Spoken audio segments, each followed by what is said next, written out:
Faith at the Fringe, a Sanctuary First podcast series. Uncovering God in the creative arts. At the biggest international arts festival in the world, Sanctuary First stops to ask, where does faith and art meet?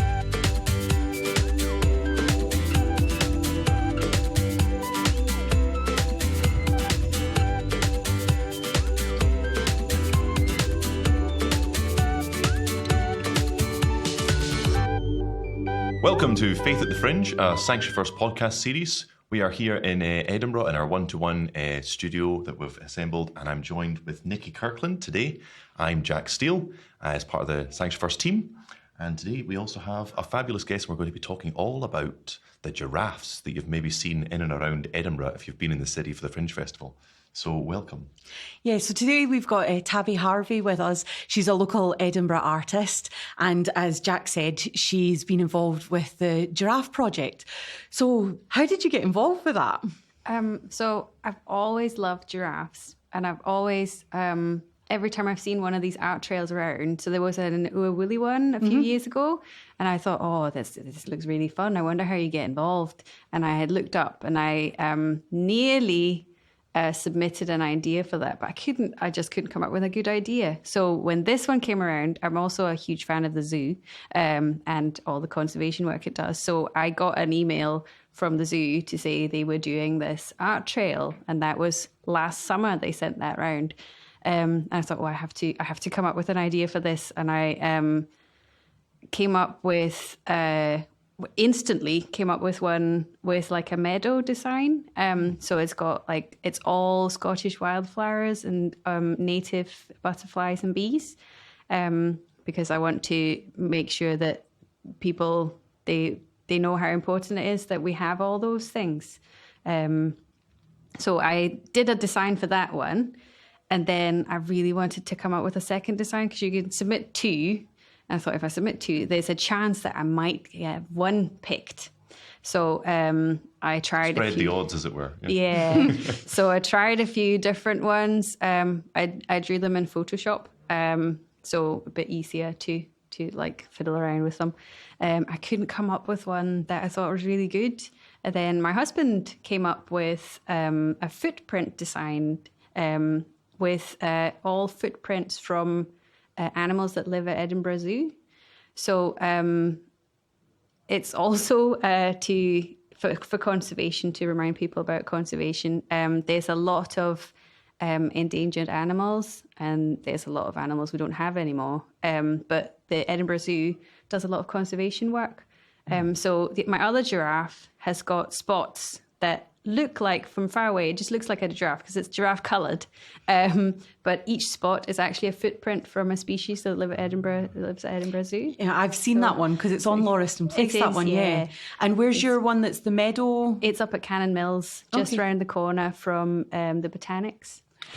So were you really surprised then to have two? Yeah, so I submitted them in November, and then I think in January or February, I got an email to say they had both been shortlisted. I thought, oh, that's really exciting. And then nothing happened for a while. And then I got a couple of emails where you could tell that everyone had been emailing the zoo to ask when they would hear, because it was like, just to let you know, we're still picking these things. So there's sponsors, corporate sponsors, they pick from the shortlist. Okay. So I think there was about 300 designs submitted. Wow. From about 200 artists. So not everyone submits two. And then 60 or 70, I think, were shortlisted. So from that shortlist, then I got an email, and I had been holding off on booking my holiday because I thought I might get a giraffe.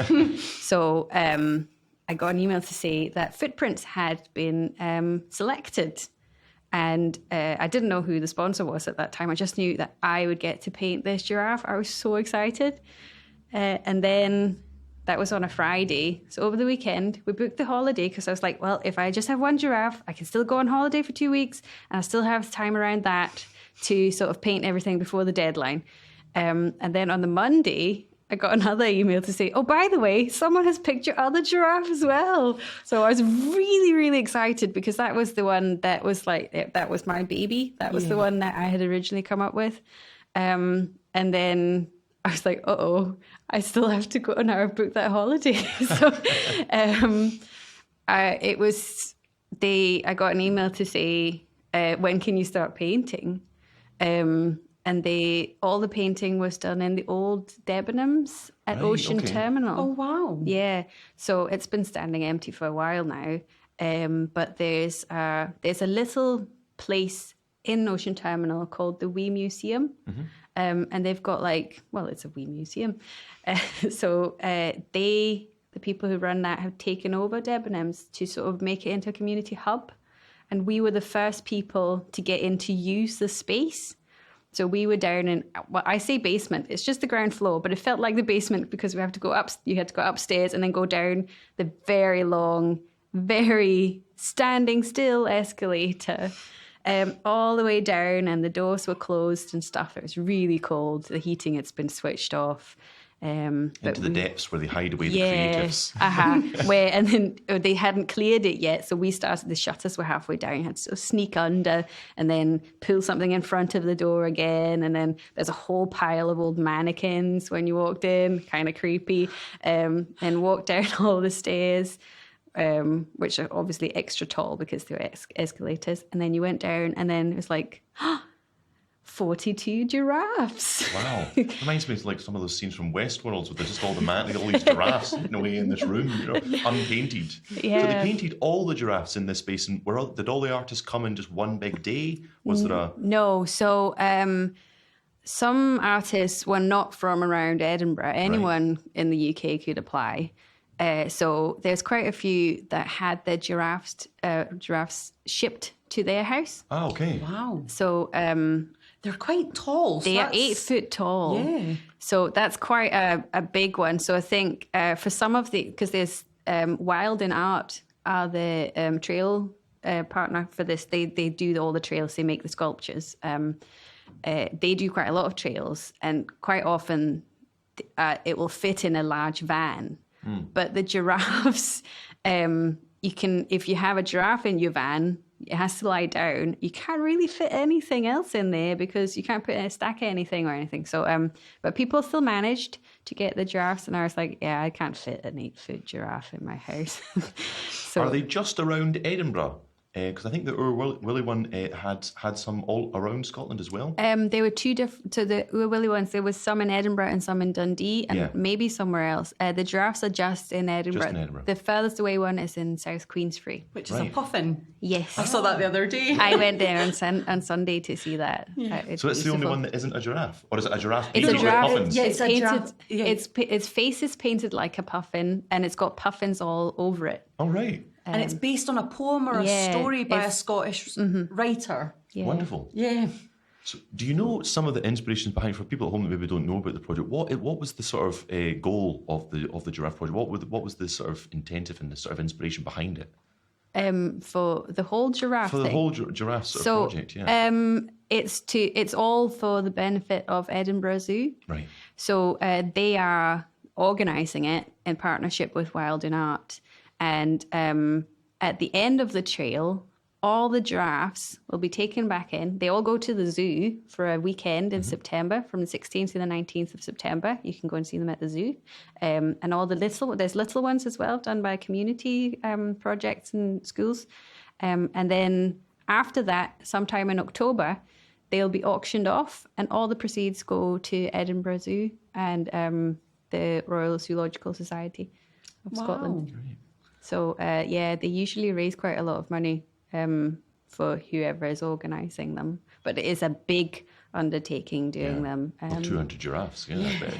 So how long did it take you to do the two of your giraffes? So I, from starting to finish, I think there was about 6 weeks between me starting and finishing. For 2 of those weeks, I was on holiday. And the very last bit was just varnishing. So I think without counting the varnishing, I spent about 60 hours combined on the 2 of them. I calculated, so that's sort of an estimate. Wow. But I have a 2-year-old and I work as well. So trying to juggle going to work. I work from home, but still I have to work. So working someone has to look after my son, and my husband works from home as well.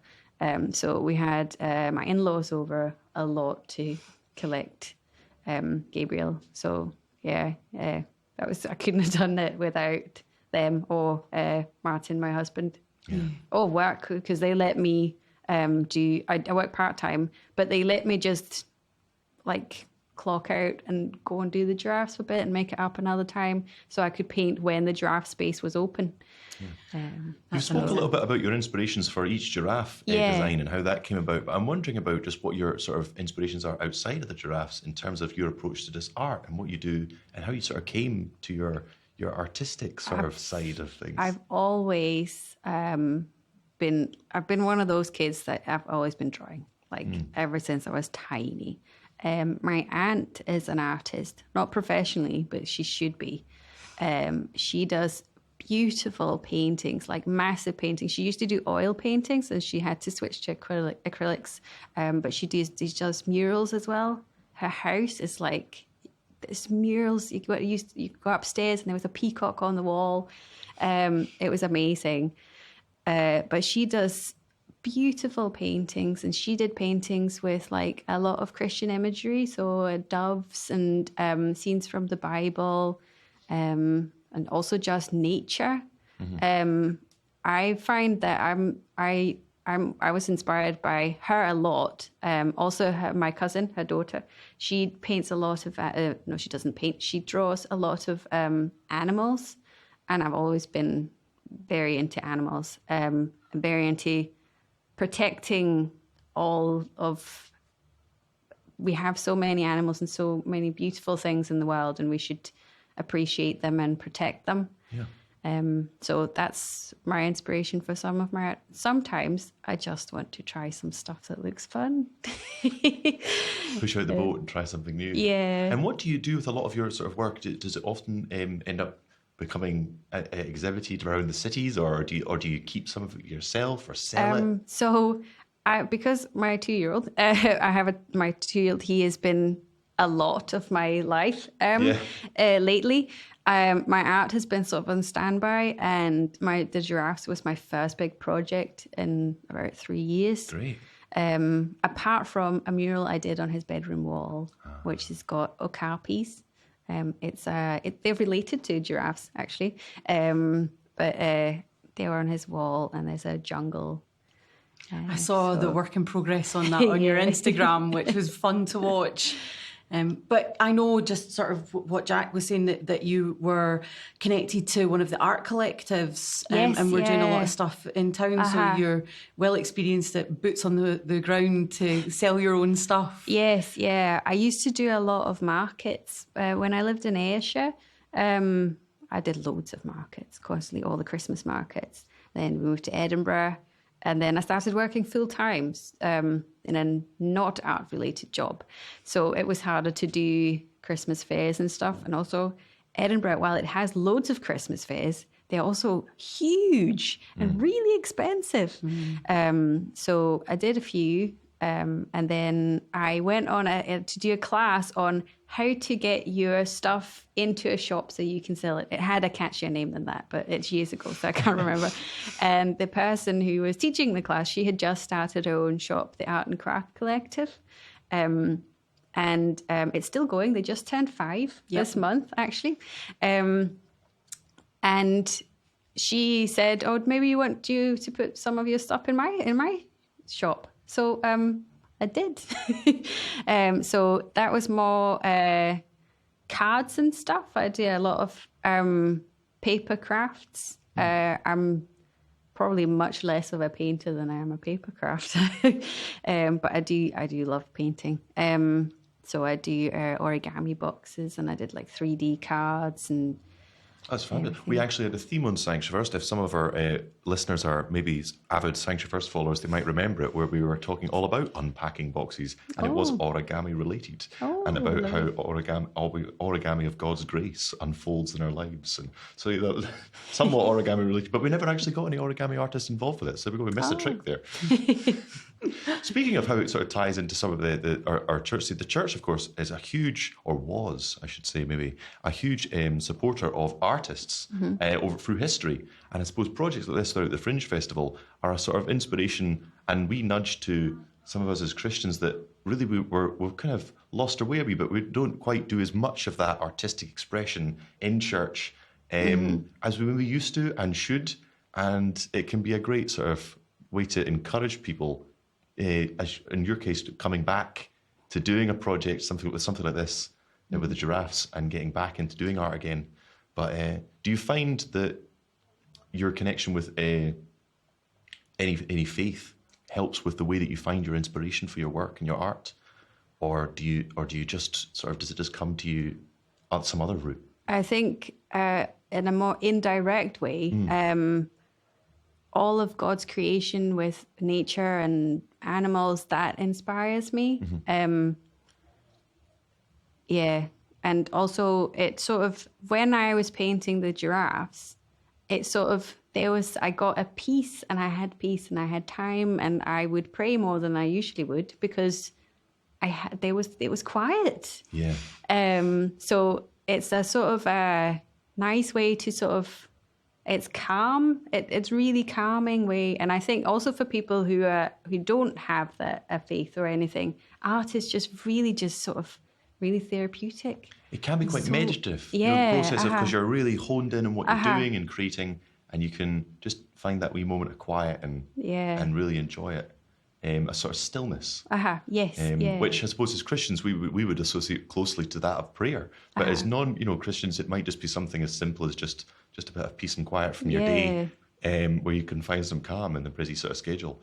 So would you encourage people that maybe aren't known artists? I know you mentioned your aunt was a fabulous artist, but didn't sell her work and should, to maybe take that least step and go out there and just, who knows what could happen, share their work. And oh, definitely. There was on Instagram the other day, the zoo posted a picture of one of my giraffes and a person running past it, because she works for the zoo, and they were doing like a relay where they were running to see all the giraffes. But I found her, and she's an artist, but she doesn't do that professionally, I don't think. And it's just lovely. And I was like, oh, this is so nice. This is a person who is she has some sort of connection with my giraffe, and she's also an artist, and that's really lovely. That's fabulous. I love that. All these giraffes across the city, so not only all the different artists, but you've got a whole network of all the people that are encountering the giraffes and encountering the art, and all sort of interconnected. I've seen a lot of people standing outside them taking selfies. Yes. And I don't know if you've probably seen it yourself walking around the city, but it'd be great to have some sort of wall with all of these hundreds and hundreds of thousands of pictures that no doubt we kept taking of them all, and display them somewhere. I would love to see them all. There's some people do use the hashtag, so it's hashtag giraffe about town. But not everybody uses them, and if they don't use the hashtag, I don't see the pictures. Well, there we are. So if you are going to take a picture outside some of the wonderful giraffes, especially Tabi's ones here, go and find them in their locations, then remember and use the hashtag so that we can find them.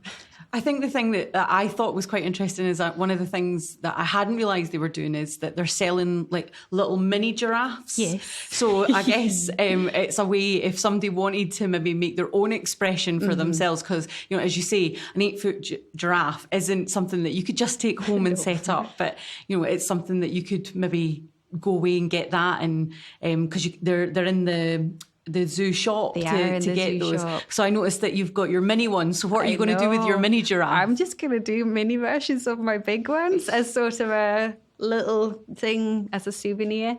I got those for my birthday. I was really excited. Also, do the ones you buy come sort of unpainted? Yes. Yeah, they're so just little blank ones. I like that. Yeah. So I have them sitting, waiting. I really want to paint them in time for the farewell weekend at the zoo, so I can bring them and meet the big ones. So out of the other giraffes that were around that were getting done, were there other ones that really inspired you when you either saw them getting painted up when the artists were doing them, or when the finished product was put out? There's so many. I love them.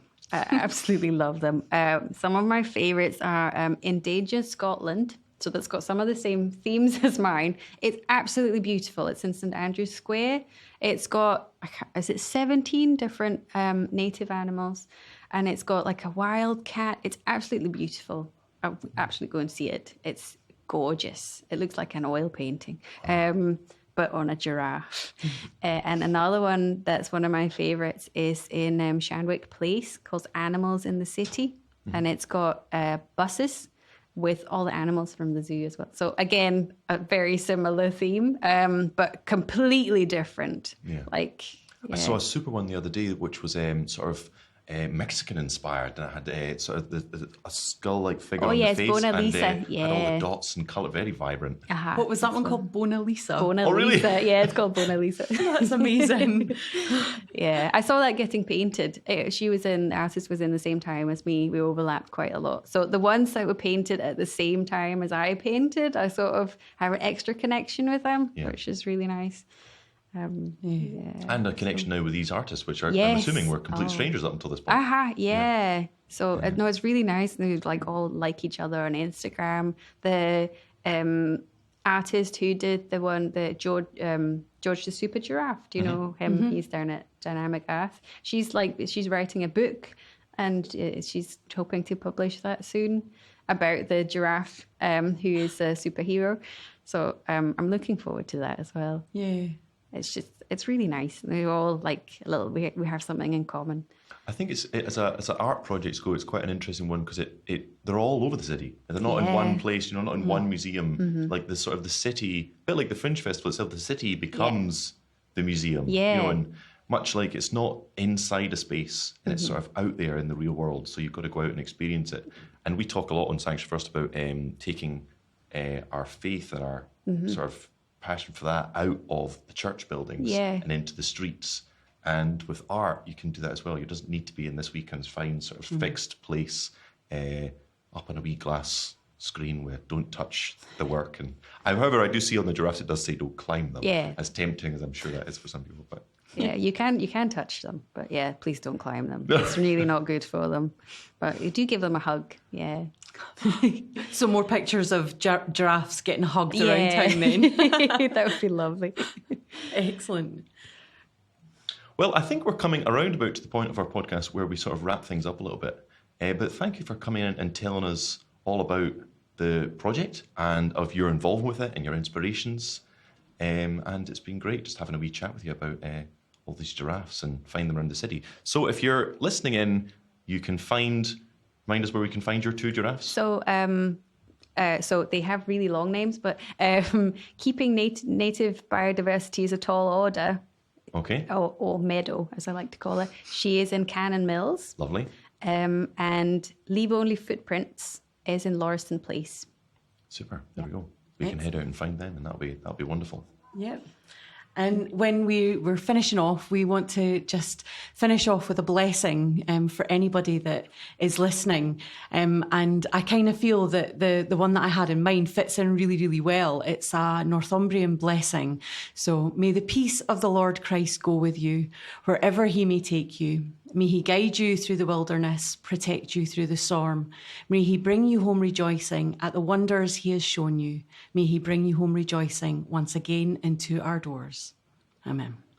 Well, thank you very much. And if you're listening in, join us next week for our next podcast. Will be on Tuesday evening again. So tune in at 7:30 p.m. for that, and we'll have another 4 fascinating guests lined up for that week as well. So until then, see you then. Bye.